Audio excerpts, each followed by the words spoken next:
ॐ श्री गणेशाय नमः। श्री सरस्वत्यै नमः। श्री वेदव्यासाय नमः।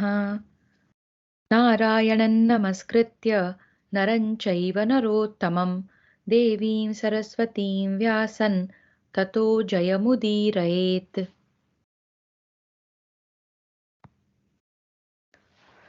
चतुर्दशाधिकद्विशततमोऽध्यायः। माता पिता की सेवा का दिग्दर्शन। मार्कंडेय उवाच। मार्कंडेय जी कहते हैं, युधिष्ठिर, धर्मव्याध ने जब इस प्रकार पूर्ण रूप से मोक्ष धर्म का वर्णन किया, तब कौशिक ब्राह्मण अत्यंत प्रसन्न होकर उससे यूं बोला, तात, तुमने मुझसे जो कुछ कहा यह सब न्याय युक्त है। मुझे तो ऐसा जान पड़ता है कि यहाँ धर्म के विषय में कोई ऐसी बात नहीं दिखाई देती जो तुम्हें ज्ञात न हो। व्याध उवाच। व्याध ने कहा, विप्रवर, अब मेरा जो प्रत्यक्ष धर्म है, जिसके प्रभाव से मुझे यह सिद्धि प्राप्त हुई है, ब्राह्मण श्रेष्ठ, उसका भी दर्शन कर लीजिए। भगवान, आप धर्म के ज्ञाता हैं, उठिए और शीघ्र घर के भीतर चलकर मेरे माता पिता का दर्शन कीजिए। मार्कंडेय उवाच। मार्कंडेय जी कहते हैं, धर्मव्याध के ऐसा कहने पर कौशिक ब्राह्मण ने भीतर प्रवेश करके देखा। एक बहुत सुंदर साफ सुथरा घर था। उसकी दीवारों पर चूने से सफेदी की हुई थी। उसमें 4 कमरे थे। वह भवन बहुत प्रिय और मन को लुभा लेने वाला था। ऐसा जान पड़ता था मानो देवताओं का निवास स्थान हो। देवता भी उसका आदर करते थे। एक ओर सोने के लिए शैया बिछी थी, दूसरी ओर बैठने के लिए आसन रखे गए थे। वहां धूप और चंदन, केसर आदि की उत्तम गंध फैल रही थी। एक सुंदर आसन पर धर्मव्याध के माता पिता भोजन करके संतुष्ट हो बैठे हुए थे। उस दोनों के उन दोनों के शरीर पर श्वेत वस्त्र शोभा पा रहे थे और पुष्प चंदन आदि से उनकी पूजा की गई थी। धर्मव्याध ने उन दोनों को देखते ही चरणों में मस्तक रख दिया और पृथ्वी पर पड़कर साष्टांग प्रणाम किया। वृद्धावु वृद्धावुचतुः। तब बूढ़े माता पिता ने स्नेहपूर्वक कहा, बेटा उठो उठो, तुम धर्म के जानकार हो। धर्म तुम्हारी सब ओर से रक्षा करे। हम दोनों तुम्हारे शुद्ध आचार विचार तथा सेवा से बहुत प्रसन्न हैं। तुम्हारी आयु बड़ी हो। तुमने उत्तम गति, तप, ज्ञान और श्रेष्ठ बुद्धि प्राप्त की है। बेटा तुम सुपुत्र हो। तुमने नित्य नियम पूर्वक समयानुसार हमारा पूजन आदर सत्कार किया है। हम इस घर में इस प्रकार सुख से रहते हैं मानो देवलोक में पहुंच गए हों। देवताओं में भी तुम्हारे लिए हम दोनों के सिवा और कोई देवता नहीं है। तुम हमें ही देवता मानते हो। अपने मन को पवित्र एवं संयम में रखने के कारण तुम द्विजोचित दम शम से संपन्न हो। वत्स, मेरे पिता के पितामह और प्रपितामह आदि सभी तुम्हारे इंद्रिय संयम से सदा प्रसन्न रहते हैं। हम दोनों भी तुम्हारे द्वारा की हुई पूजा हम दोनों भी तुम्हारे द्वारा की हुई पूजा सेवा से बहुत संतुष्ट हैं। तुम मन, वाणी और क्रिया द्वारा कभी हम दोनों की सेवा नहीं छोड़ते। इस समय भी तुम्हारा विचार इसके प्रतिकूल नहीं दिखाई देता। बेटा, जमदग्नि नंदन परशुराम ने जिस प्रकार अपने वृद्ध माता पिता की सेवा पूजा की थी, उसी प्रकार तथा उससे भी बढ़कर तुमने हमारी सब सेवाएं की हैं। तदनंतर धर्मव्याध ने अपने माता पिता को उस कौशिक ब्राह्मण का परिचय दिया। तब उन दोनों ने भी स्वागत पूर्वक ब्राह्मण का पूजन किया। ब्राह्मण ने ब्राह्मण ने उनके द्वारा की हुई पूजा को स्वीकार करके कृतज्ञता प्रकट की और उनसे पूछा, आप दोनों इस घर में अपने सुयोग्य पुत्र तथा सेवकों के साथ कुशल तो हैं ना? आप दोनों शरीर से भी सदा निरोगी रहते हैं ना? वृद्धा वुचतुः वृद्धा वूचतुः। उन वृद्धों ने उत्तर दिया, ब्राह्मण, इस घर में हम दोनों सकुशल हैं। हमारे सेवक तथा कुटुंब के लोग भी कुशल से हैं। भगवान, अपना समाचार कहें। आप यहाँ सकुशल पहुंच गए ना? किसी विघ्न बाधा का सामना तो नहीं करना पड़ा? मार्कंडेय उवाच।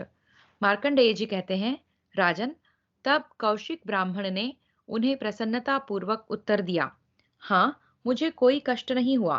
तदनंतर धर्मव्याध ने अपने पिता माता की ओर देखते हुए कौशिक ब्राह्मण से कहा। व्याध उवाच। धर्मव्याध बोला, भगवन, ये मेरे माता पिता ही मेरे प्रधान देवता हैं। जो कुछ देवताओं के लिए करना चाहिए वह मैं इन्हीं दोनों के लिए करता हूँ।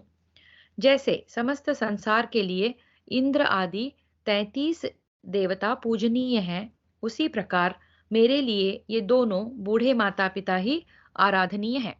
33 देवता क्या है देखते हैं।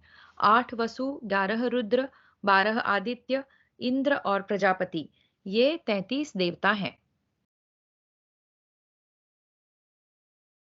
द्विज लोग देवताओं के लिए जैसे नाना प्रकार के उपहार समर्पण करते हैं, उसी प्रकार मैं इनके लिए करता हूँ।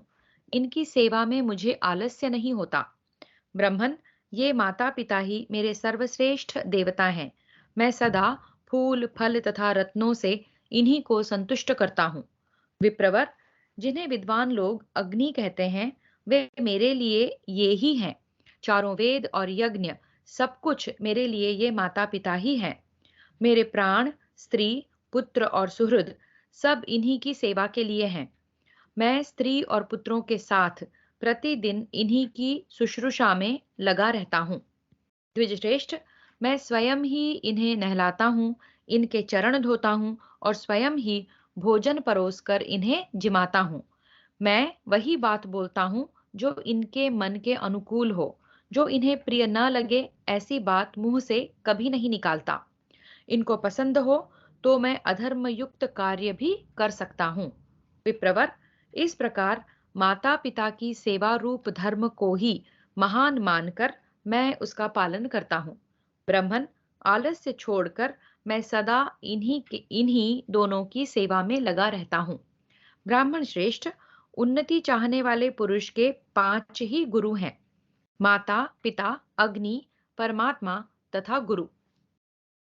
द्विज श्रेष्ठ, जो इन सब के प्रति उत्तम बर्ताव करेगा, उस गृहस्थ धर्म का पालन करने वाले के द्वारा सदा सब अग्नियों की सेवा संपन्न होती रहेगी।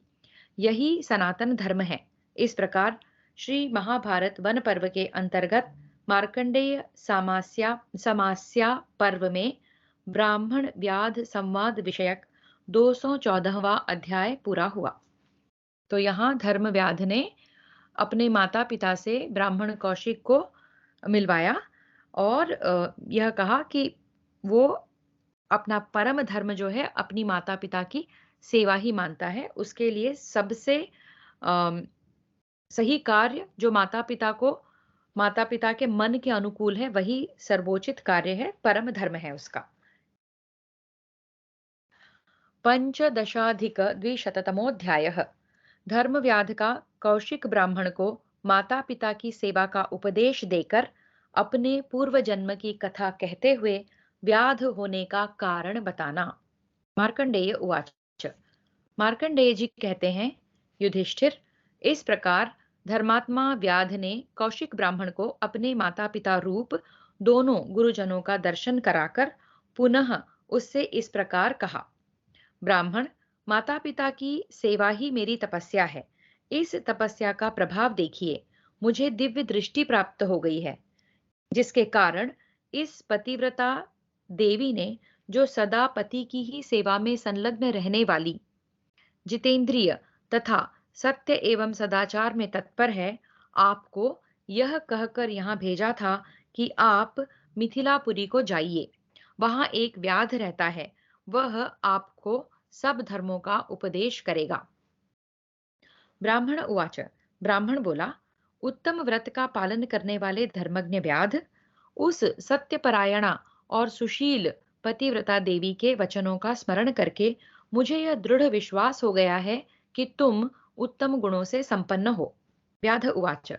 धर्मव्याध ने कहा, द्विज श्रेष्ठ, प्रभो, उस पतिव्रता देवी ने पहले आपसे मेरे विषय में जो कुछ कहा है वह सब ठीक है, उसमें संदेह नहीं है। उसने पातिव्रत्य के प्रभाव से सब कुछ प्रत्यक्ष देखा है। फिर से देखते हैं।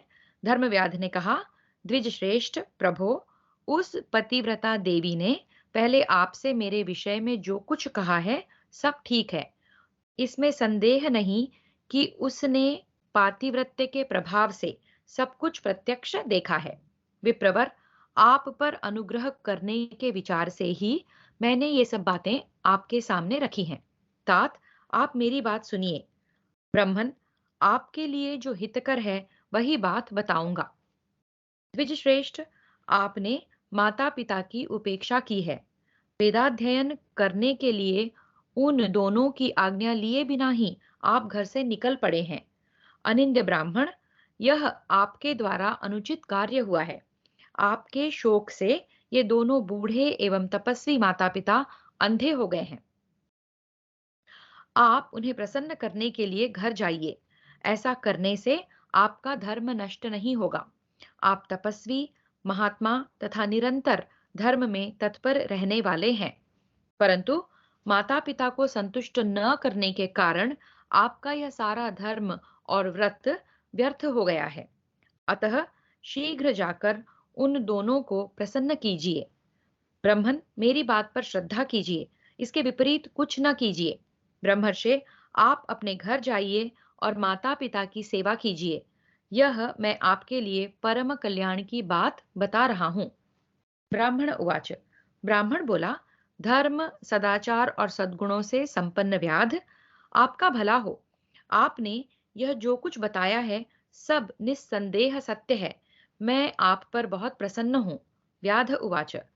धर्मव्याध ने कहा, विप्रवर, आप देवताओं के समान हैं, क्योंकि आपने इस धर्म में मन लगाया है जो पुरातन, सनातन, दिव्य तथा मन को न जीतने वाले पुरुषों के लिए दुर्लभ है।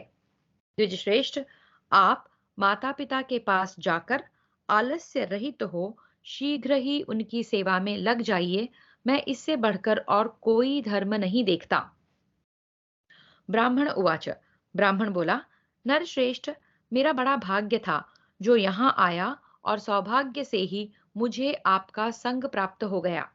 संसार में आप जैसे धर्म का मार्ग दिखाने वाले मनुष्य दुर्लभ हैं। हजारों मनुष्यों में से कोई एक भी धर्म के तत्व को जानने वाला है या नहीं, यह निश्चय पूर्वक नहीं कहा जा सकता। पुरुषर्षभ, आपका कल्याण हो। आज मैं आपके सत्य के कारण आप पर बहुत प्रसन्न हूं। अनघ, मैं नरक में गिर रहा था, आज आपने मेरा उद्धार कर दिया। इस प्रकार जब मुझे आपका दर्शन मिल गया, तब निश्चित ही आपके उपदेश के अनुसार भविष्य में सब कुछ होगा। राजा ययाति स्वर्ग से गिर गए थे, परंतु उनके उत्तम स्वभाव वाले दौहित्रों यानी कि पुत्री के पुत्रों ने पुनः उनका उद्धार कर दिया। वे पूर्ववत स्वर्ग लोक में प्रतिष्ठित हो गए। पुरुष सिंह, इसी प्रकार आपने भी आज मुझ ब्राह्मण को नरक में गिरने से बचाया है। मैं आपके कहने के अनुसार माता पिता की सेवा करूंगा। जिसका अंतःकरण शुद्ध नहीं है, वह धर्म अधर्म के निर्णय को बतला नहीं सकता।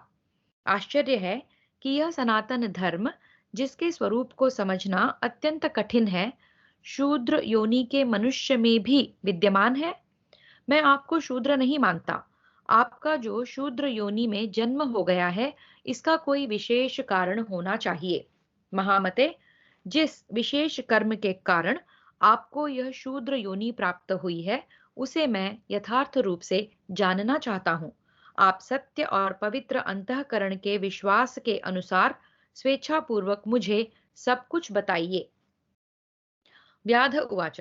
धर्मव्याध ने कहा, विप्रवर, मुझे ब्राह्मणों का अपराध कभी नहीं करना चाहिए। अनघ, मेरे पूर्व जन्म के शरीर द्वारा जो घटना घटित हुई है वह सब बताता हूं, सुनिए। मैं पूर्व जन्म में एक श्रेष्ठ ब्राह्मण का पुत्र और वेदाध्ययन परायण ब्राह्मण था। वेदांगों का पारंगत विद्वान माना जाता था। मैं विद्याध्ययन में अत्यंत कुशल था। ब्राह्मण, अपने ही दोषों के कारण मुझे इस दुरावस्था में आना पड़ा। पूर्व जन्म में जब मैं ब्राह्मण था, एक धनुर्वेद परायण राजा के साथ मेरी मित्रता हो गई थी। उनके संसर्ग से मैं धनुर्वेद की शिक्षा लेने लगा और धनुष चलाने की कला में मैंने श्रेष्ठ योग्यता प्राप्त कर ली। ब्राह्मण, उसी समय राजा अपने मंत्रियों तथा प्रधान योद्धाओं के साथ शिकार खेलने के लिए निकले। उन्होंने एक ऋषि के आश्रम के निकट बहुत से हिंसक पशुओं का वध किया। द्विजश्रेष्ठ, तदनंतर मैंने भी एक भयानक भयानक बाण छोड़ा। उसकी गांठ कुछ झुकी हुई थी। उस बाण से एक ऋषि मारे गए। ब्राह्मण, बाण लगते ही मैं मुनि ब्राह्म ब्राह्मण बाण लगते ही वे मुनि पृथ्वी पर गिर पड़े और अपने आर्तनाद से उस वन्य प्रदेश को गुंजाते हुए बोले, आह, मैं तो किसी का कोई अपराध नहीं करता हूँ, फिर किसने यह पाप कर्म कर डाला? प्रभो, मैंने उन्हें हिंसक पशु समझकर बाण मारा था, अतः सहसा उनके पास जा पहुंचा। वहां जाकर देखा कि झुकी हुई गांठ वाले उस बाण से एक ऋषि घायल होकर धरती पर पड़े हैं। यह न करने योग्य पाप कर डालने के कारण मेरे मन में उस समय बड़ी पीड़ा हुई। वे उग्र तपस्वी ब्राह्मण उस समय धरती पर पड़े पड़े कराह रहे थे। मैंने सहसा मैंने साहस करके उन मुनीश्वर से कहा, भगवन, अनजाने में मेरे द्वारा यह अपराध बन गया है, अतः आप यह सब क्षमा कर दें। मेरी बात सुनकर ऋषि क्रोध से व्याकुल हो गए और उत्तर देते हुए बोले, निर्दयी ब्राह्मण, तू शूद्र योनि में जन्म लेकर व्याध होगा। इस प्रकार श्री महाभारत वन पर्व के अंतर्गत मार्कंडेय समास्या पर्व में ब्राह्मण व्याध संवाद विषयक 215वां अध्याय पूरा हुआ। पिछले जन्म में ये व्याध जो है ब्राह्मण था और उनके हाथों एक तपस्वी ऋषि को मारने की चेष्टा हुई भूल से, पर उस कृत्य के वजह से उन्हें शाप मिला कि शूद्र योनि में आप तुम्हारा जन्म होगा, इसलिए वो इस जन्म में व्याध बने हैं। ये कथा उन्होंने सुनाई ब्राह्मण कौशिक को। षोडशाधिक द्विशततमोऽध्यायः। कौशिक धर्मव्याध संवाद का उपसंहार तथा कौशिक का अपने घर को प्रस्थान। कौशिक धर्मव्याध संवाद का उपसंहार तथा कौशिक का अपने घर को प्रस्थान। व्याध उवाच, धर्मव्याध कहता है, विप्रवर, जब इस प्रकार ऋषि ने मुझे पाप दे दिया, तब मैंने कहा, भगवन, मेरी रक्षा कीजिए, मुझे उबारिए। मुने, मैंने अनजाने में यह आज अनुचित काम कर डाला है। मेरा सब अपराध क्षमा कीजिए और मुझ पर प्रसन्न हो जाइए। ऐसा कहकर उन्हें प्रसन्न करने की चेष्टा की।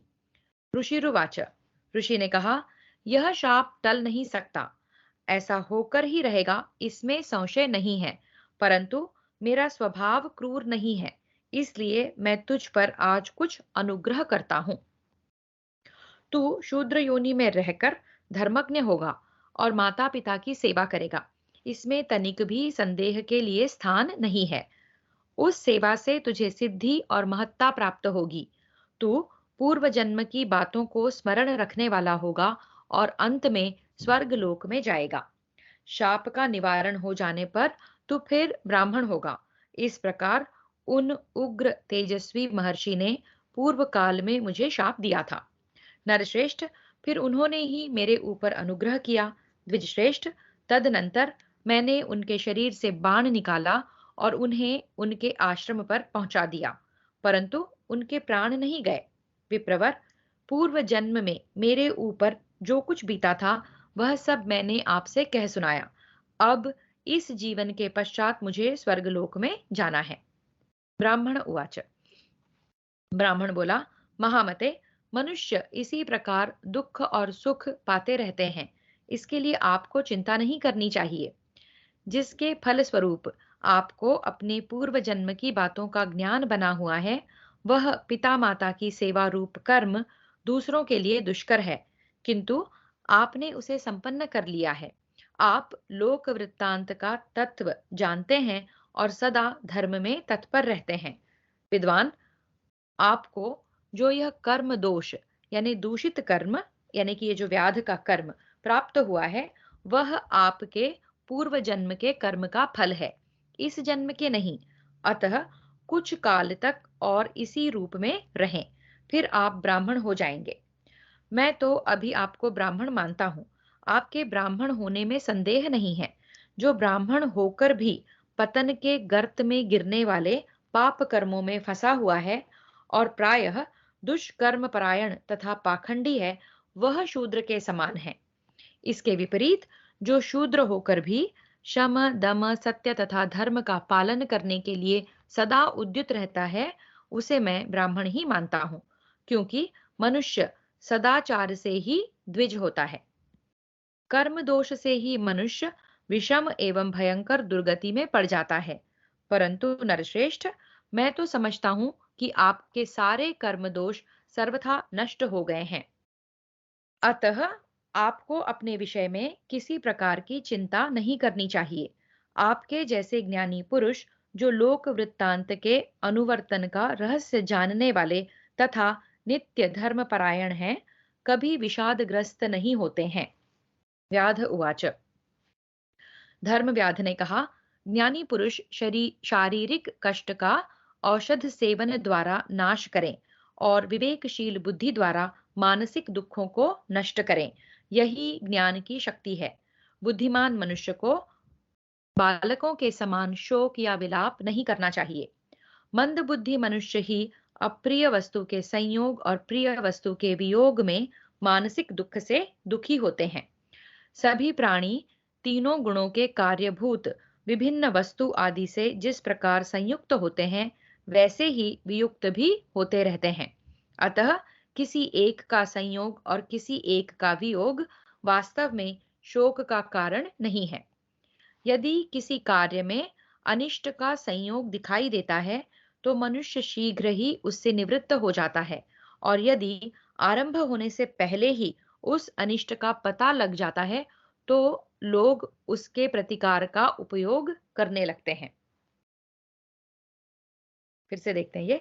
यदि किसी कार्य में अनिष्ट का संयोग दिखाई देता है, तो मनुष्य शीघ्र ही उससे निवृत्त हो जाता है, और यदि आरंभ होने से पहले ही उस अनिष्ट का पता लग जाता है, तो लोग उसके प्रतिकार का उपाय करने लगते हैं। केवल शोक करने से कुछ नहीं होता, संताप मात्र ही हाथ लगता है। जो ज्ञान तृप्त मनीषी मानव सुख और दुख दोनों का परित्याग कर देते हैं, वे ही सुखी रहते हैं। मूढ़ मनुष्य असंतोषी होते हैं और ज्ञानवानों को संतोष प्राप्त होता है। असंतोष का अंत नहीं है, अतः संतोष ही परम सुख है। जिन्होंने ज्ञान मार्ग को पार करके परमात्मा का साक्षात्कार कर लिया है, वे कभी शोक में नहीं पड़ते। मन को विषाद की ओर न जाने दें। विषाद उग्र विष है। वह क्रोध में भरे हुए सर्प की भांति विवेकहीन अज्ञानी मनुष्य को मार डालता है। पराक्रम का अवसर उपस्थित होने पर जिसे विषाद घेर लेता है, उस तेजोहीन पुरुष का कोई पुरुषार्थ सिद्ध नहीं होता।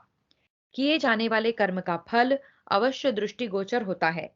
केवल खिन्न होकर बैठे रहने से कोई अच्छा परिणाम हाथ नहीं लगता। अतः दुख से छूटने के उपाय को अवश्य देखें। शोक और विषाद में न पड़कर आवश्यक कार्य आरंभ कर दें। इस प्रकार प्रयत्न करने से मनुष्य निश्चय ही दुख से छूट जाता है और फिर किसी संकट या व्यसन में नहीं फंसता। संसार के सभी पदार्थ अनित्य हैं, ऐसा सोचकर जो बुद्धि से पार होकर परब्रह्म परमात्मा को प्राप्त हो गए हैं, वे ज्ञानी महापुरुष परमात्मा का साक्षात्कार करते हुए कभी शोक में नहीं पड़ते। विद्वन, मैं अंत काल की प्रतीक्षा करता हूँ, अतः कभी शोकमग्न नहीं होता।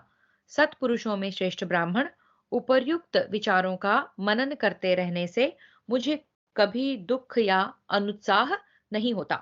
ब्राह्मण उवाच। ब्राह्मण बोला, धर्मव्याध, आप ज्ञानी और बुद्धिमान हैं। आपकी बुद्धि विशाल है। आप धर्म के तत्व को जानते हैं और ज्ञानानंद से तृप्त रहते हैं। अतः मैं आपके लिए शोक नहीं करता। अब मैं जाने के लिए आपकी अनुमति चाहता हूँ। आपका कल्याण हो और धर्म सदा आपकी रक्षा करे। धर्मात्माओं में श्रेष्ठ व्याध, आप धर्माचरण में कभी प्रमाद न करें। आप धर्माचरण में कभी प्रमाद ना करें। मार्कंडेय उवाच। मार्कंडेय जी कहते हैं, युधिष्ठिर, कौशिक ब्राह्मण की बात सुनकर धर्मव्याध ने हाथ जोड़कर कहा, बहुत अच्छा, अब आप अपने घर को पधारें। तदनंतर विप्रवर कौशिक धर्मव्याध की परिक्रमा करके वहां से चल दिया। घर जाकर उस ब्राह्मण ने अपने माता पिता की सब प्रकार की सेवा शुश्रूषा की और उन बूढ़े माता पिता ने प्रसन्न होकर उसकी यथा योग्य प्रशंसा की। धर्मात्माओं में श्रेष्ठ तात युधिष्ठिर, तुमने जो प्रश्न किया था उसके अनुसार मैंने ये सब बातें कह सुनाई। साधु श्रेष्ठ, पतिव्रता का महात्म्य और धर्म व्याध के द्वारा ब्राह्मण से कही हुई माता पिता की सेवा आदि की बातें बता दी। युधिष्ठिर उवाच। युधिष्ठिर बोले, ब्राह्मण, आपने धर्म के विषय में यह अत्यंत अद्भुत और उत्तम उपाख्यान सुनाया है। मुनिवर, आप समस्त धर्मज्ञों में श्रेष्ठ हैं। विद्वान, यह कथा सुनने में इतनी सुखद थी कि मेरा मन बहुत सा समय भी 2 घड़ी के समान बीत गया। फिर से, विद्वान, यह कथा सुनने में इतनी सुखद थी कि मेरा बहुत सा समय भी 2 घड़ी के समान बीत गया। भगवान, आपके मुख से यह धर्म की उत्तम कथा सुनते सुनते मुझे तृप्ति ही नहीं हो रही है। इस प्रकार श्री महाभारत वन पर्व के अंतर्गत मार्कंडेय समास्या पर्व में ब्राह्मण व्याध संवाद विषयक 216वां अध्याय पूरा हुआ। सप्तदशाधिकद्विशततमोऽध्यायः। अग्नि का अंगिरा को अपना प्रथम पुत्र स्वीकार करना तथा अंगिरा से बृहस्पति की उत्पत्ति। वैशंपायन उवाच। वैशंपायन जी कहते हैं, जन्मेजय, यह धर्मयुक्त शुभ कथा सुनकर धर्मराज युधिष्ठिर ने उन मार्कंडेय मुनि से पुनः इस प्रकार प्रश्न किया। युधिष्ठिर उवाच। युधिष्ठिर ने पूछा, मुने, पूर्व काल में अग्निदेव ने किस कारण से जल में प्रवेश किया था और अग्नि के अदृश्य हो जाने पर महातपस्वी अंगिरा ऋषि ने किस प्रकार अग्नि होकर देवताओं के लिए हविष्य पहुंचाने का कार्य किया। भगवान, जब अग्निदेव एक ही हैं, तब विभिन्न कर्मों में उनके अनेक रूप क्यों दिखाई देते हैं? मैं यह सब कुछ जानना चाहता हूँ। कुमार कार्तिकेय की उत्पत्ति कैसे हुई, वे अग्नि के पुत्र कैसे हुए, भगवान शंकर ने तथा गंगा देवी और कृत्तिकाओं से उनका जन्म भगवान शंकर ने तथा गंगा देवी और कृत्तिकाओं से उनका जन्म कैसे संभव हुआ। भगवान शंकर से तथा गंगा देवी और कृत्तिकाओं से उनका जन्म कैसे संभव हुआ, ज्यादा उचित लगता है। भृगु कुल तिलक महामुने, मैं आपके मुख से यह सब वृत्तांत यथार्थ रूप से सुनना चाहता हूँ। इसके लिए मेरे मन में बड़ी उत्कंठा है। मार्कंडेय उवाच। मार्कंडेय जी ने कहा, राजन, इस विषय में जानकर लोग उस प्राचीन इतिहास को दोहराया करते हैं जिसमें यह स्पष्ट किया गया है कि किस प्रकार अग्निदेव कुपित हो तपस्या के लिए जल में प्रविष्ट हुए थे। कैसे स्वयं महर्षि अंगिरा ही भगवान अग्नि बन गए और अपनी प्रभा से अंधकार का निवारण करते हुए जगत को ताप देने लगे। महाबाहो, प्राचीन काल की बात है। महाभाग अंगिरा ऋषि अपने आश्रम में ही रहकर उत्तम तपस्या करने लगे। वे अग्नि से भी अधिक तेजस्वी होने के लिए यत्नशील थे। अपने उद्देश्य में सफल होकर वे संपूर्ण जगत को प्रकाशित करने लगे। उन्हीं दिनों अग्निदेव भी तपस्या कर रहे थे। वे तेजस्वी होकर भी अंगिरा के तेज से संतप्त हो अत्यंत मलिन पड़ गए। परंतु इसका कारण क्या है, यह कुछ भी उनकी समझ में नहीं आया। तब भगवान अग्नि ने यह सोचा, हो न हो ब्रह्मा जी ने इस जगत के लिए किसी दूसरे अग्नि देवता का निर्माण कर लिया है।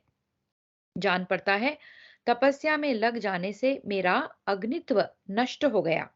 अब मैं पुनः किस प्रकार अग्नि हो सकता हूँ? यह विचार करते हुए उन्होंने देखा कि महामुनि अंगिरा अग्नि की ही भांति प्रकाशित हो संपूर्ण जगत को ताप दे रहे। यह देख वे डरते डरते धीरे से उनके पास गए। उस समय उनसे अंगिरा मुनि ने कहा, देव, आप पुनः शीघ्र ही लोक भावन अग्नि के पद पर प्रतिष्ठित हो जाइए, क्योंकि तीनों लोकों तथा स्थावर जंगम प्राणियों में आपकी प्रसिद्धि है।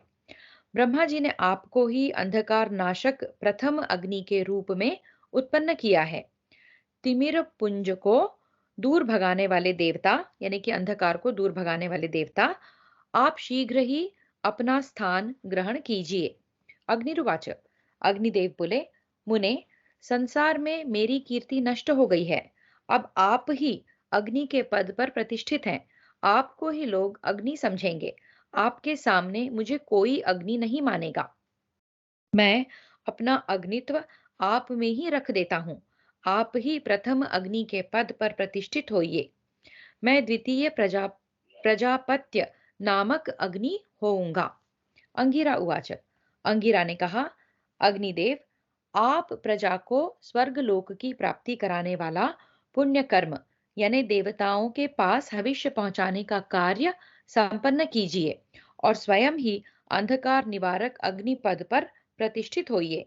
साथ ही मुझे अपना पहला पुत्र स्वीकार कर लीजिए। तो अंगिरा अग्निदेव से कह रहे हैं कि आप ही जो है प्रजा को स्वर्गलोक प्राप्त, मतलब हवन की जो हविष्य जो पहुंचाने वाला अग्नि का कार्य है वो आप ही कीजिए और आप ही अंधकार निवारक बनिए और मुझे यानी कि अंगिरा को, ऋषि को अपना पुत्र स्वीकार कीजिए। मार्कंडेय उवाच, मार्कंडेय जी कहते हैं, राजन, अंगिरा का यह वचन सुनकर अग्निदेव ने वैसा ही किया। उन्हें अपना प्रथम पुत्र मान लिया।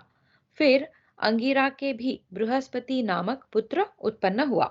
भरतनंदन, अंगिरा को अग्निदेव का प्रथम पुत्र जानकर सब देवता उनके पास आए और इसका कारण पूछने लगे। देवताओं के पूछने पर अंगिरा ने उन्हें कारण बताया और देवताओं ने अंगिरा के उस कथन पर विश्वास करके उसे यथार्थ माना। अब मैं महान कांतिमान विविध अग्नियों का, जो ब्राह्मण ग्रंथोक्त विधि वाक्यों में अनेक कर्मों द्वारा विभिन्न प्रयोजनों की सिद्धि के लिए विख्यात है, वर्णन करूंगा। यानी और तरह तरह की जो अग्नियां हैं, जिनका प्रयोजन अलग अलग कार्यों के लिए अ, बताया गया है वेदों के ब्राह्मण भाग में, उसका अब वर्णन होगा। इस प्रकार श्री महाभारत वन पर्व के अंतर्गत मार्कंडेय समास्या पर्व में अंगीरस के प्रसंग में 217वां अध्याय पूरा हुआ। अंगीरस के प्रसंग में 217वां अध्याय पूरा हुआ। अष्टादशाधिक द्विशततमोऽध्यायः। अंगिरा की संतति का वर्णन।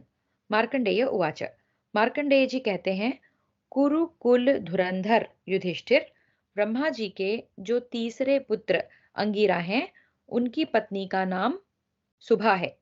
ब्रह्मा जी के जो तीसरे पुत्र अंगिरा हैं, उनकी पत्नी का नाम सुभा है। उनके गर्भ से जो संतान उत्पन्न हुई है, उनका वर्णन करता हूं, सुनो।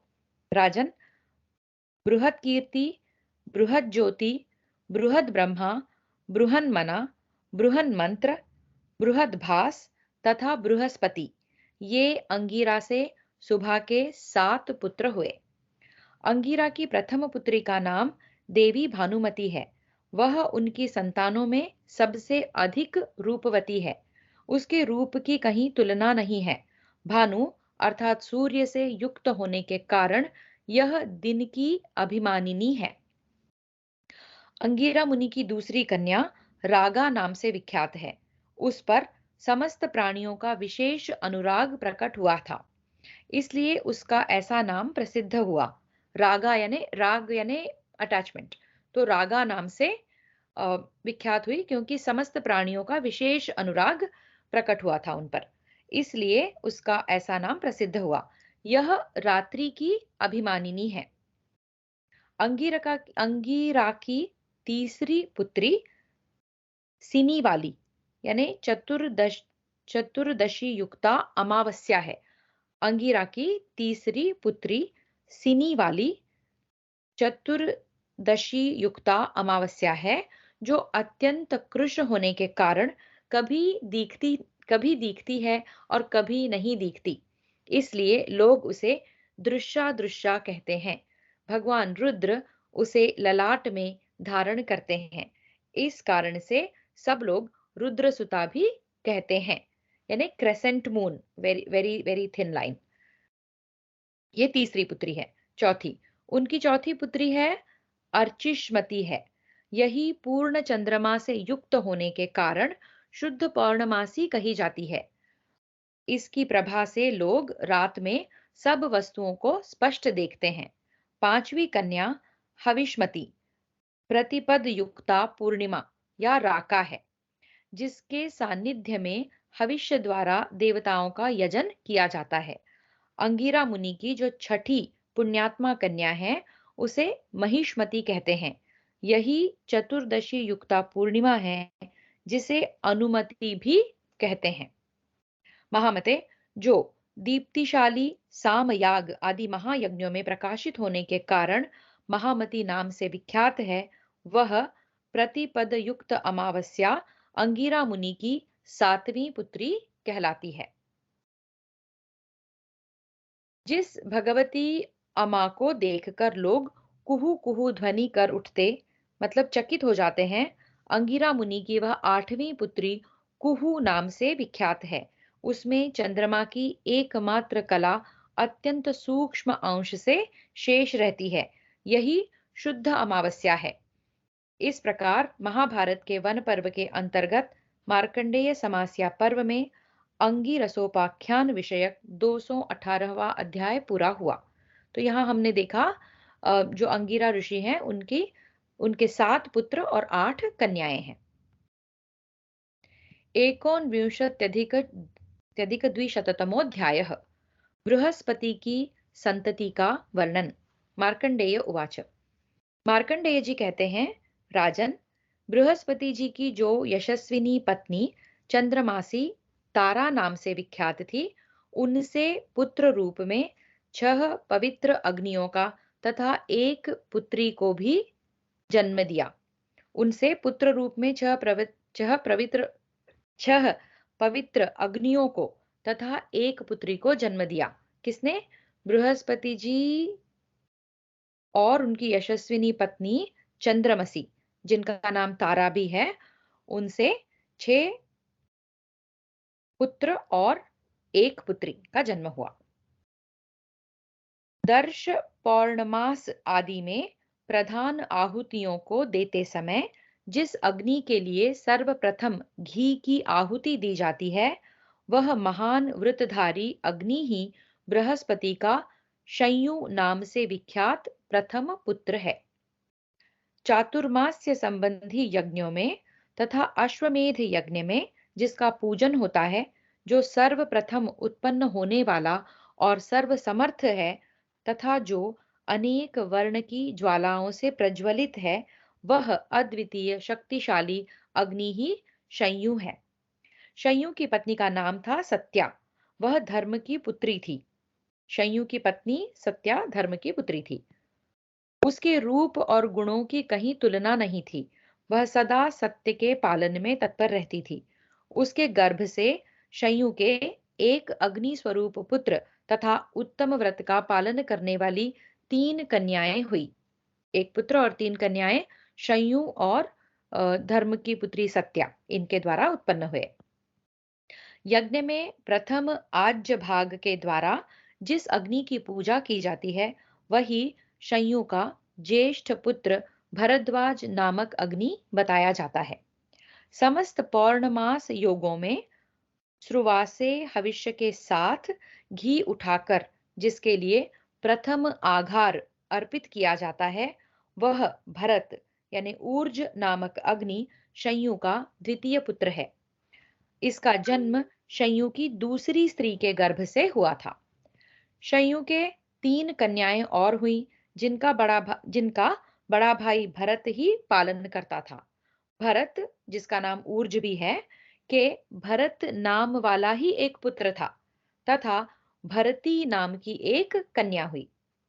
सबका भरण पोषण करने वाले प्रजापति भरत नामक अग्नि से पावक की उत्पत्ति हुई। भरत श्रेष्ठ वह अत्यंत महनीय पूज्य होने के कारण महान कहा गया है। शय्यू के पहले पुत्र भरद्वाज की पत्नी का नाम वीरा था, जिसने वीर नामक पुत्र को शरीर प्रदान किया। ब्राह्मणों ने सोम की ही भांति वीर की भी आज्य भाग से पूजा बताई है। इनके लिए आहुति देते समय मंत्र का उपांशु उच्चारण किया जाता है। एक टिप्पणी है, अग्नि शोमा। ओके, इस श्रुति में मतलब इस वेद वाक्य में, इस श्रुति में अग्नि और सोम को उपांशु मंत्रोच्चारण पूर्वक आज्य भाग अर्पण करने का विधान है। यहाँ सोम के साथ जिस अग्नि को आज्य भाग का अधिकारी बताया गया है वह वीर नामक अग्नि ही है। तो ये अग्नि के अनेक प्रकार और उनका वंश वर्णन चल रहा है। सोम देवता के साथ इन्हीं को द्वितीय आज्य भाग प्राप्त होता है। इन्हें रथ प्रभु, रथध्वान और कुंभरेता भी कहते हैं। वीर ने सरयू नाम वाली पत्नी के गर्भ से सिद्धि नामक पुत्र को जन्म दिया। सिद्धि ने अपनी प्रभा से सूर्य को भी आच्छादित कर लिया। सूर्य के आच्छादित हो जाने पर उसने अग्नि देवता संबंधी यज्ञ का अनुष्ठान किया। आवाहन मंत्र अग्निमग्न आवह इत्यादि इत्यादि में, आवाहन मंत्र में इस सिद्धि नामक अग्नि की ही स्तुति की जाती है। बृहस्पति के दूसरे पुत्र का नाम निश्चवन है। ये यश, वर्चस यानी कि तेज और कांति से कभी च्युत नहीं होते हैं। निश्चवन अग्नि केवल पृथ्वी की स्तुति करते हैं। ओके, ये वाक के अभिमानी देवता हैं। इस श्रुति से भी यह सिद्ध होता है। ठीक है,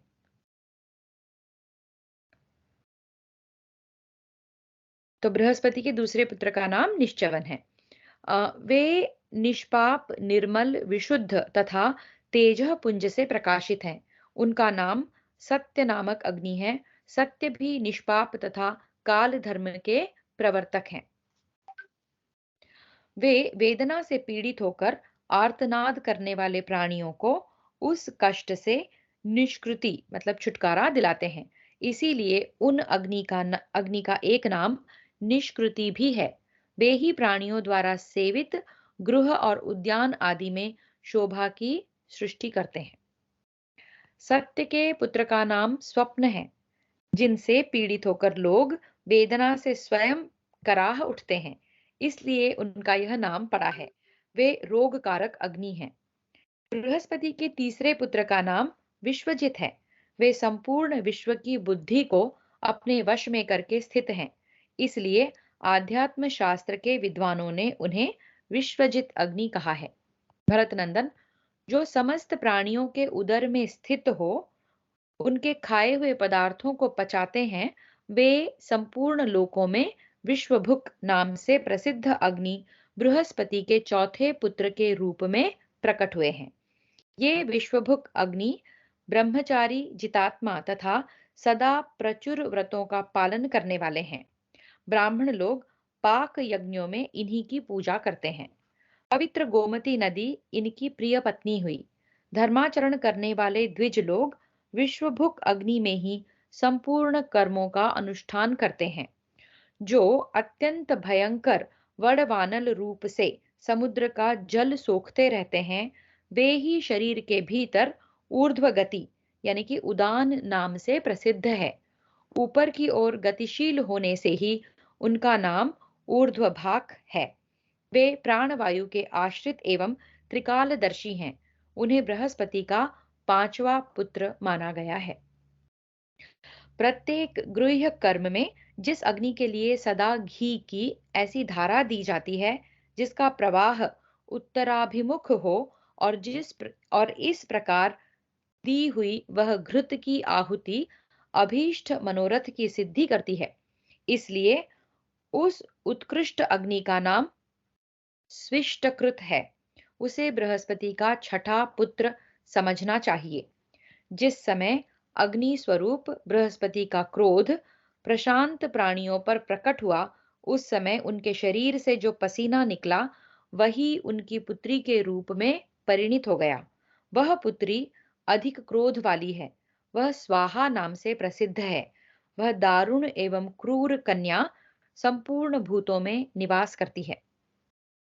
स्वर्ग में भी कहीं तुलना न होने के कारण जिसके समान रूपवान दूसरा कोई नहीं है, उस स्वाहा पुत्र को देवताओं ने काम नामक अग्नि कहा है। स्वाहा नाम से प्रसिद्ध हुई वह दारुण एवं क्रूर कन्या संपूर्ण भूतों में निवास करती है। स्वर्ग में भी कहीं तुलना न होने के कारण जिसके समान रूपवान दूसरा कोई नहीं है, वह स्वाहा, उस स्वाहा पुत्र को देवताओं ने काम नामक अग्नि कहा है।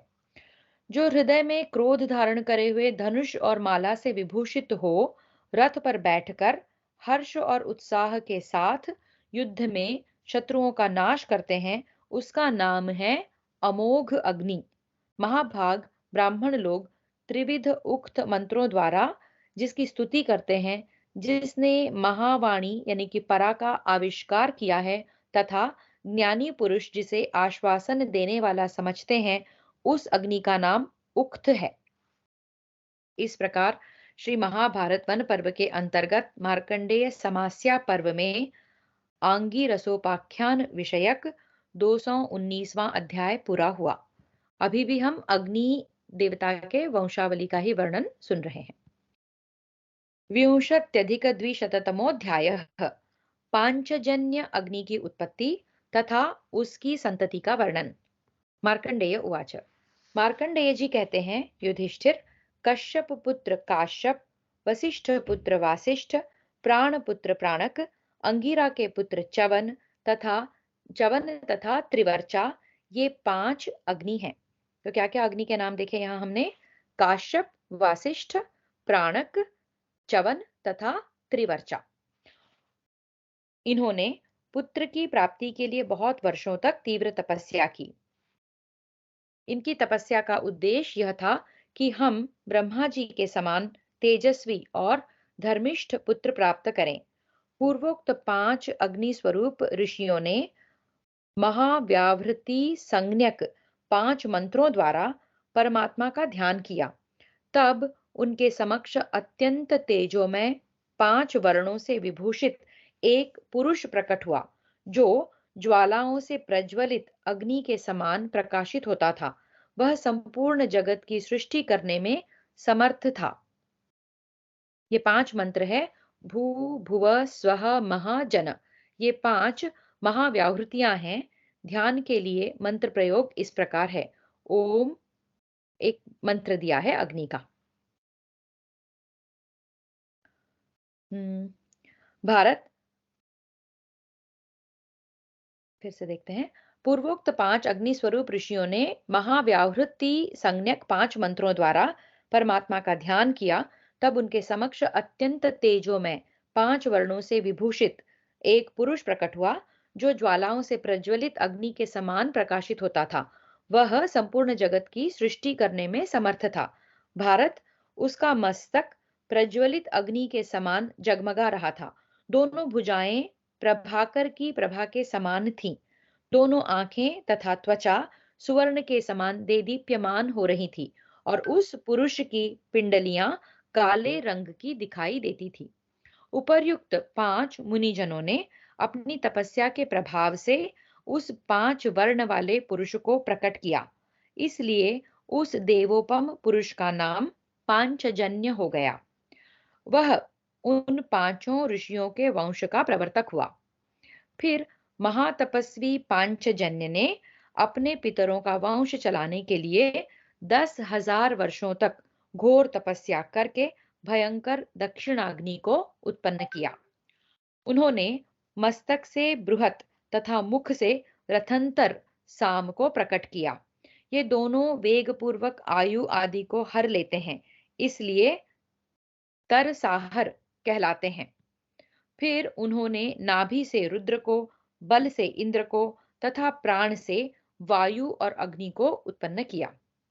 दोनों भुजाओं से प्राकृत और वैकृत भेद वाले दोनों अन्नदातों को, मन और इंद्रियों के समस्त छहों देवताओं को तथा 5 महाभूतों को उत्पन्न किया।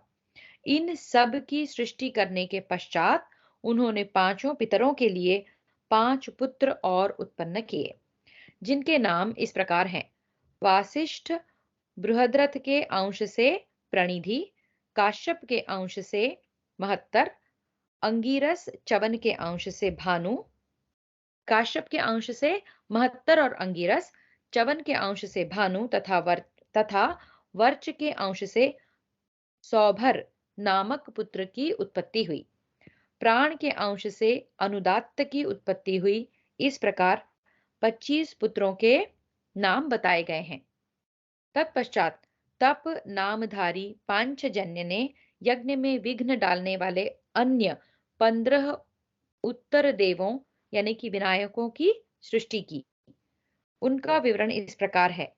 सुभीम, अतिभीम, भीम, भीमबल, अबल, इन 5 विनायकों की उत्पत्ति उन्होंने पहले की, जो देवताओं के यज्ञ का विनाश करने वाले थे। इनके बाद पांचजन्य ने सुमित्र, मित्रवान, मित्रज्ञ, मित्रवर्धन और मित्रधर्मा, इन 5 देव रूपी विनायकों को उत्पन्न किया। तदनंतर पांचजन्य के सुरप्रवीर, वीर, सुरेश, सुवर्चा तथा सुरहंता, इन 5 को प्रकट किया। इस प्रकार ये 15 देवोपम प्रभावशाली विनायक पृथक पृथक 5-5 व्यक्तियों के 3 दलों में विभक्त हैं।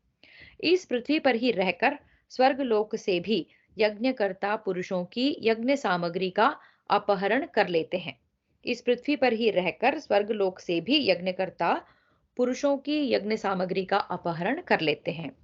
ये विनायक गण अग्नियों के लिए अभीष्ट महान भविष्य का अपहरण तो करते ही हैं, उसे नष्ट भी कर डालते हैं।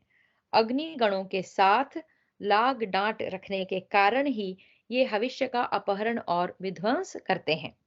इसीलिए यज्ञ निपुण विद्वानों ने यज्ञशाला की बाह्य वेदी पर इन विनायकों के लिए देय भाग रख देने का नियम चालू किया है, क्योंकि जहां अग्नि की स्थापना हुई हो उस स्थान के निकट ये विनायक नहीं जाते हैं। मंत्र द्वारा संस्कार करने के पश्चात प्रज्वलित अग्निदेव जिस समय आहुति ग्रहण करते हुए यज्ञ का संपादन करते हैं, उस समय वे अपने दोनों पंखों यानी कि पार्श्ववर्ती शिखाओं द्वारा इन विनायकों को कष्ट पहुंचाते हैं, इसलिए वे उनके पास नहीं फटकते। मंत्रों द्वारा शांत कर देने पर वे विनायक यज्ञ संबंधी भविष्य का अपहरण नहीं कर सकते हैं। इस पृथ्वी पर जब अग्निहोत्र होने लगता है, उस समय तप यानी कि पांचजन्य के ही पुत्र बृहदत्थ इस भूतल पर स्थित हो श्रेष्ठ पुरुषों द्वारा पूजित होते हैं। तप के पुत्र जो रथंतर नामक अग्नि कहे जाते हैं, उनको दी हुई हवि मित्रविंद देवता का भाग है, ऐसा यजुर्वेदी विद्वान मानते हैं।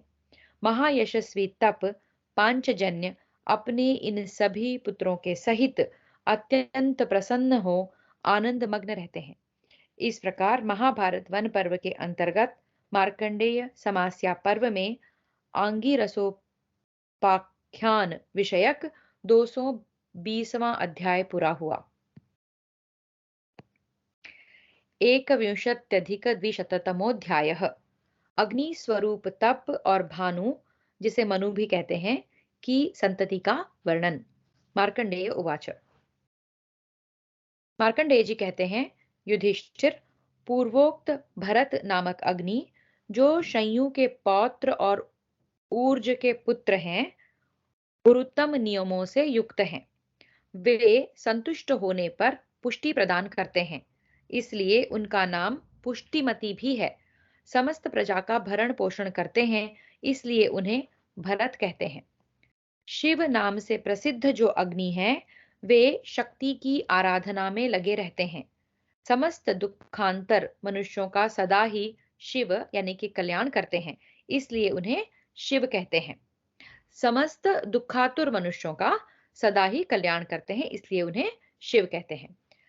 तप पांचजन्य का तपस्या जनित फल ऐश्वर्य बढ़कर महान हो गया है। यह देख उसे प्राप्त करने की इच्छा से मानो बुद्धिमान इंद्र ही पुरंदर नाम से उनके पुत्र होकर प्रकट हुए। मतलब तप जो कि पांचजन्य का तपस्या जनित ऐश्वर्य इतना बढ़ गया, महान हो गया, यह देखकर उसे प्राप्त करने की इच्छा से बुद्धिमान इंद्र ही पुरंदर नाम से उनके पुत्र बनकर प्रकट हुए हैं। एक टिप्पणी है यहाँ पर।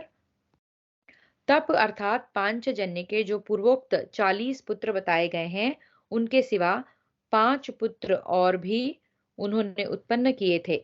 उनके नाम क्रमशः इस प्रकार हैं: पुरंदर, ऊष्मा, मनु, शंभु, आवसथ्य। उनके तीसरे से छठे श्लोक का वर्णन है। ओके, आगे के श्लोकों में आएगा। उन्हीं पांचजन्य से ऊष्मा नामक अग्नि का प्रादुर्भाव हुआ, जो समस्त प्राणियों के शरीर में ऊष्मा यानी कि गर्मी के द्वारा परिलक्षित होते हैं, तथा तप के जो मनु नामक अग्नि स्वरूप पुत्र हैं, उन्होंने प्राजापत्य यज्ञ संपन्न कराया था। वेदों के पारंगत विद्वान ब्राह्मण शंभु तथा आवसथ्य नामक अग्नि को देदीप्यमान तथा महान तेजः पुंज से संपन्न बताते हैं। इस प्रकार जिन्हें यज्ञ में सोम की आहुति दी जाती है, ऐसे 5 पुत्रों को तप ने पैदा किया। वे सबके सब सुवर्ण सदृश कांतिमान, बल और तेज की प्राप्ति कराने वाले तथा देवताओं के लिए हविष्य पहुंचाने वाले हैं। महाभाग, अस्त काल में परिश्रम से थके मांदे सूर्यदेव अग्नि में प्रविष्ट होने के कारण अग्नि स्वरूप हो जाते हैं। भयंकर असुरों तथा नाना प्रकार के मरण धर्मा मनुष्यों को उत्पन्न करते हैं। उन्हें भी तप की ही संतति के अंतर्गत माना गया है। यहाँ एक टिप्पणी दी है। श्रुति भी कहती है, आदित्यो वा अस्तम यन्नग्निमनु प्रविशति। Okay, going back. महाभाग, इस श्लोक को फिर से देखते हैं। महाभाग, अस्त काल में परिश्रम से थके मांदे सूर्य देव अग्नि में प्रविष्ट होने के कारण अग्नि स्वरूप हो जाते हैं। भयंकर असुरों तथा नाना प्रकार के मरण धर्मा मनुष्यों को उत्पन्न करते हैं। उन्हें भी तप की ही संतति के अंतर्गत माना गया है। तप के मनु प्रजापति स्वरूप पुत्र भानु नामक अग्नि को अंगिरा ने भी अपना प्रभाव अर्पित करके नूतन जीवन प्रदान किया है। वेदों के पारगामी विद्वान ब्राह्मण भानु को ही बृहद भानु कहते हैं। भानु की 2 पत्नियां हुई, सुप्रजा और बृहदभासा। इनमें बृहदभासा सूर्य की कन्या थी। इन दोनों ने 6 पुत्रों को जन्म दिया। इनके द्वारा जो संतानों की सृष्टि हुई, उसका वर्णन सुनो। जो दुर्बल प्राणियों को प्राण एवं बल प्रदान करते हैं, उन्हें बलद नामक अग्नि बताया जाता है। ये भानु के प्रथम पुत्र हैं। जो शांत प्राणियों में भयंकर क्रोध बनकर प्रकट होते हैं, वे मन्युमान नामक अग्नि भानु के द्वितीय पुत्र हैं। यहाँ जिनके लिए दर्श तथा पौर्णमास यागों में हविष्य समर्पण का विधान पाया जाता है, उन अग्नि का नाम विष्णु है। वे अंगिरा गोत्रीय माने गए हैं। उन्हीं का दूसरा नाम धृतिमान अग्नि है। ये भानु के तीसरे पुत्र हैं। बलद, मन्युमान तथा विष्णु नामक अग्नि भानु की भार्या सुप्रजा से उत्पन्न है। इसी प्रकार आग्रयण, अग्रह तथा स्तुभ, ये 3 अग्नि बृहदभासा की संतति है। इंद्र सहित जिनके लिए आग्रयण यानी कि नूतन अन्न द्वारा संपन्न होने वाले यज्ञ कर्म में हविष्य अर्पण का विधान है, वे आग्रयण नामक अग्नि भानु के ही चौथे पुत्र हैं। चातुर्मास्य यज्ञों में नित्य विहित आग्नेय आदि 8 हविष्यों के जो उद्भव स्थान है, उनका नाम अग्रह है। वे ही वैश्वदेव पर्व में प्रधान विश्वदेव नामक अग्नि हैं। वे भानु के 5वें पुत्र हैं। स्तुभ नामक अग्नि भी भानु के ही पुत्र हैं। पहले कहे हुए 4 पुत्रों के साथ जो ये अग्रह यानी कि वैश्वदेव और स्तुभ हैं, इन्हें मिलाकर भानु के 6 पुत्र हैं। मनु या भानु की ही एक तीसरी पत्नी थी, जिसका नाम था निशा। उसने एक कन्या और 2 पुत्रों को जन्म दिया। कन्या का नाम रोहिणी था। पुत्रों के नाम थे अग्नि और सोम। इनके सिवा निशा ने 5 अग्नि स्वरूप पुत्र और भी उत्पन्न किए, जिनके नाम क्रमशः इस प्रकार हैं: वैश्वानर, विश्वपति, सन्निहित, कपिल और अग्रणी। चातुर्मास्य यज्ञों में प्रधान हविष्य द्वारा पर्जन्य सहित जिनकी पूजा की जाती है, वे कांतिमान वैश्वानर नामक अग्नि मनु के प्रथम पुत्र हैं। जो वेदों में संपूर्ण जगत के पति कहे गए हैं, वे विश्वपति नामक अग्नि मनु के द्वितीय पुत्र हैं। उन्हीं के प्रभाव से हविष्य की सुंदर भाव से आहुति क्रिया संपन्न होती है। अतः वे परम स्विष्टकृत यानी कि उत्तम अभीष्ट की पूर्ति करने वाले कहे जाते हैं। मनु की कन्या भी स्विष्टकृत ही मानी गई है। उसका नाम रोहिणी है। वह मनु की कुमारी पुत्री किसी अशुभ कर्म के कारण हिरण्यकशिपु की पत्नी हुई थी। वास्तव में मनु ही बहनी है और वे ही प्रजापति कहे गए हैं। जो देहधारियों के प्राणों का आश्रय लेकर उनके शरीर को कार्य में प्रवृत्त करते हैं, उनका नाम है सन्निहित अग्नि। ये मनु के तीसरे पुत्र हैं। इनके द्वारा शब्द तथा रूप को ग्रहण करने में सहायता मिलती है। जो दीप्तिमान महापुरुष शुक्ल और कृष्ण गति के आधार हैं, जो अग्नि का धारण पोषण करते हैं, जिनमें किसी प्रकार का कल्मश अर्थात विकार नहीं है, तथापि जो समस्त विकार स्वरूप जगत के कर्ता हैं, यति लोग जिनको सदा महर्षि कपिल के नाम से कहा करते हैं, जो सांख्य योग के प्रवर्तक हैं, वे क्रोध स्वरूप अग्नि के आश्रय कपिल नामक अग्नि हैं। ये मनु के चौथे पुत्र हैं। मनुष्य आदि समस्त भूत प्राणी सर्वदा भांति भांति के कर्मों में जिनके द्वारा सब भूतों के लिए अन्न का अग्रभाग अर्पण करते हैं, वे अग्रणी नामक अग्नि मनु के 5वें पुत्र कहलाते हैं। मनु ने अग्निहोत्र कर्म में की हुई त्रुटि के प्रायश्चित यानी कि समाधान के लिए इन लोक विख्यात तेजस्वी अग्नियों की सृष्टि की, जो पूर्वोक्त अग्नियों से भिन्न है। यदि किसी प्रकार हवा के चलने से अग्नियों का परस्पर स्पर्श हो जाए, तो अष्टाकपाल यानी कि 8 कपालों में संस्कार पूर्वक तैयार किए पुरोडाश के द्वारा शुचि नामक अग्नि के लिए इष्ट करनी यानी कि आहुति देनी चाहिए। ओके, कपालों का डिस्क्रिप्शन है।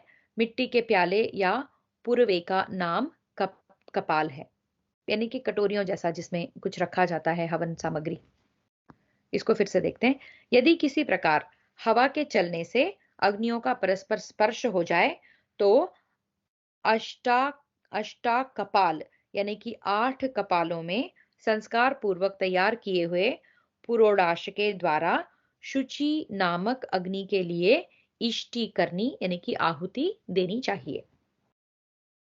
जब दक्षिणाग्नि का गार्हपत्य तथा हवनीय नामक 2 अग्नियों से संसर्ग हो जाए, तब मिट्टी के 8 पूर्वों में संस्कार पूर्वक तैयार किए हुए पुरोडाश द्वारा वीति नामक अग्नि के लिए आहुति देनी चाहिए। यदि गृहस्थित अग्नियों का दावानल से संसर्ग हो जाए, तो मिट्टी के 8 पूर्वों में संस्कृत चरु द्वारा शुचि नामक अग्नि को आहुति देनी चाहिए। यदि अग्निहोत्र संबंधी अग्नि को कोई रजस्वला स्त्री छू दे, तो वसुमान अग्नि के लिए मिट्टी के 8 पूर्वों में संस्कृत चरु द्वारा आहुति देनी चाहिए। यदि किसी प्राणी का मृत्यु सूचक विलाप आदि सुनाई दे, अथवा कुक्कुर आदि पशु उस अग्नि का स्पर्श कर लें, उस दशा में मिट्टी के 8 पूर्वों में संस्कृत पुरोडाश द्वारा सुरभिमान नामक अग्नि की प्रसन्नता के लिए होम करना चाहिए। जो ब्राह्मण किसी पीड़ा से आतुर होकर 3 रात तक अग्निहोत्र न करे, उसे मिट्टी के 8 पूर्वों में संस्कृत चारु के द्वारा उत्तर नामक अग्नि को आहुति देनी चाहिए। जिसका चालू किया हुआ दर्श और पौर्णमास याग बीच में ही बंद हो जाए अथवा बिना आहुति किए ही रह जाए, उसे पथिकृत नामक अग्नि के लिए मिट्टी के 8 पूर्वों में संस्कृत चरु के द्वारा होम करना चाहिए। जब सूतकाग्रह की अग्नि अग्निहोत्र की अग्नि का स्पर्श कर ले, तब मिट्टी के 8 पूर्वों में संस्कृत पुरोडाश द्वारा अग्निमान नामक अग्नि को आहुति देनी चाहिए। इस प्रकार श्री महाभारत वन पर्व के अंतर्गत मार्कंडेय समास्या पर्व में आंगी रसोपाख्यान विषयक 221वां अध्याय पूरा हुआ। हरि ओम।